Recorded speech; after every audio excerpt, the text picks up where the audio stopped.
በእምነት ወደ አይበገሪነት ራስን መቀየር እንዴት ይቻላል የሚለውን ነው የምናየው። አይበገሪነትን በውስጣቸው ያዳበሩና ደጋግመው የተለማመዱት ህልማቸውን እውን ማድረግ ይችላሉ።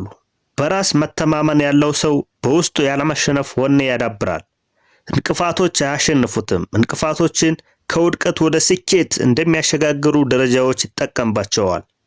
ሁለቱ ቁልፍ ቃላት ጽናትና እምነት ናቸው። ሰውን ከውድቀት የሚታደጉት እነዚህ ሁለት ነገሮች ናቸው። ሁሉን ማድረግ እንደምትችሉ እመኑ።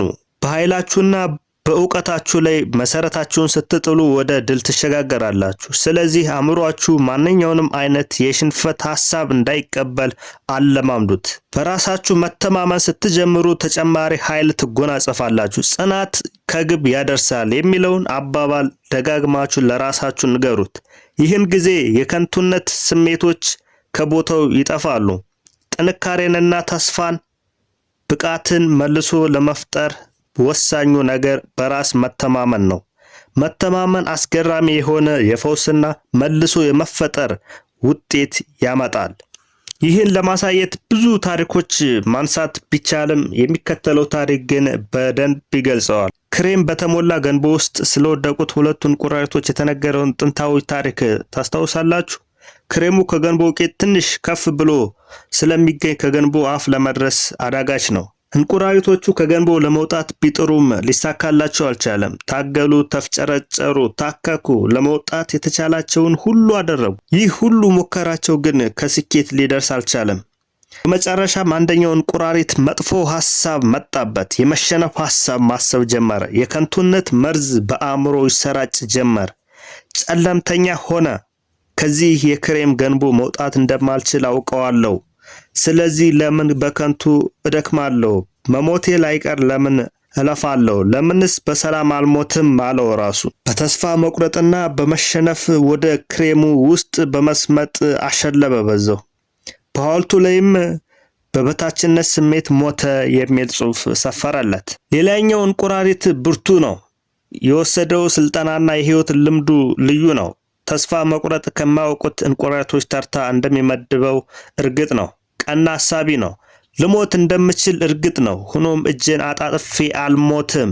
በተቻለኝ መጠን በቁርጠኝነት እታገላለሁ። በመጨረሻ ባይሳካልኝ እንኳን ጥንታውያኑና የተከበሩት እንቁራሪቶች እንደሚያደርጉት በኩራትና በክብር እሞታለሁ ሲል ለራሱ ቃል ገባ። ይህንን ወኔ በውስጡ በመሰነቅ የተቻለውን ሁሉ ጣረ። ዙሪያውን ዋኘ፣ ተንፈራገጠ፣ ክሬሙን እየመታ በጠበጠው። ቀስ በቀስ ከስሩ የሚገኘው ክሬም ሲጠጥር ተሰማው። በእንቅስቃሴውም ክሬሙን ወደ ጠጣር ቅቤነት ለወጠው።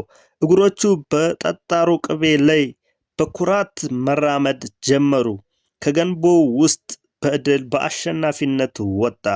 ውድ ቤተሰቦች እናንተም ልክ እንደ አሸናፊው እንቁራሪት ቀና በማሰብ እና በቁርጠኝነት ወደ ምትፈልጉት የህይወት ዓላማችሁ፣ የህይወት ግባችሁ፣ የህይወት ያስቀመጣችሁት ህልማችሁ ወደ እሱ ተጓዙ።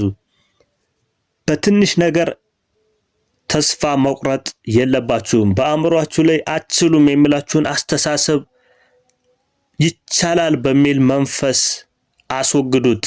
ይቻላል ብላችሁ ስትሉ አይቻልም የሚሉ የነበሩ መጥፎ ሐሳቦች በአእምሯችሁ ጥግ ላይ ተደብቀው ያሉ አይቻልም የሚሉ አስተሳሰቦች ይቻላል በሚል ሐሳብ ማስወገድ ትችላላችሁ። ፈተናዎች እርግጥ ነው ይገጥሙናል። በየትኛውም በህይወት ዘርፍ ውስጥ ብትሆኑ ሳትፈተኑ የምትፈልጉትን ነገር ልታገኙ አትችሉም። ይህንን በማወቅ ፈተናው ለመልካም እንደሆነ በማሰብ ያንን ፈተና ለማሸነፍ ጥሩ ዘዴ በመዘየድ ያንን ነገር ማሸነፍ የምትችሉበትን ነገር በማሰብ ወደ ምትፈልጉት ነገር መቀጠል ነው እንጂ አይ በቃ መንገድ የለም ብላችሁ ወደ ኋላ መመለስ የለባችሁ። አንዴ ከጀመራችሁ በፍጹም ወደ ኋላ አትመለሱ። በቃ ጀመራችሁታል፣ እስከመጨረሻው የደም ጠብታ ድረስ ታግላችሁ ያን የምትፈልጉትን ነገር በእጃችሁ መያዝ አለባችሁ። ይቅርባችሁ አይቻለም ሲላችሁ ኖ ይቻላል በሉ ለራሳችሁ። ይቻላል አደርገዋለሁኝ በሚል መንፈስ ወደ ፊት በመጓዝ የምትፈልጉት ደረጃ መድረስ ትችላላችሁ። ይቻላል አደርገዋለሁ የሚለው ደግሞ የሁል ጊዜ መፈከራችሁ ይሁን። ይሄን ካደረጋችሁ በእርግጠኝነት ፈተናው ሲገጥሟችሁ አደርገዋለሁ፣ ይህንንም ቀን አልፈዋለሁ፣ የምፈልገውን በእጄ ይዘዋለሁ፣ አገኘዋለሁ በሚል መንፈስ ከቀጠላችሁ ግባችሁን ማሳካት ትችላላችሁ። ውድ ቤተሰቦች ለዛሬ የነበረኝ ቆይታ ይህን ይመስላል። ቪዲዮን ሰብስክራይብ፣ ላይክ በማድረግ ቤተሰብ ይሁኑ። እስከዚያ ድረስ በያላችሁበት ሰላም ለእናንተ ይሁን። ቻው፣ እወዳችኋለሁ።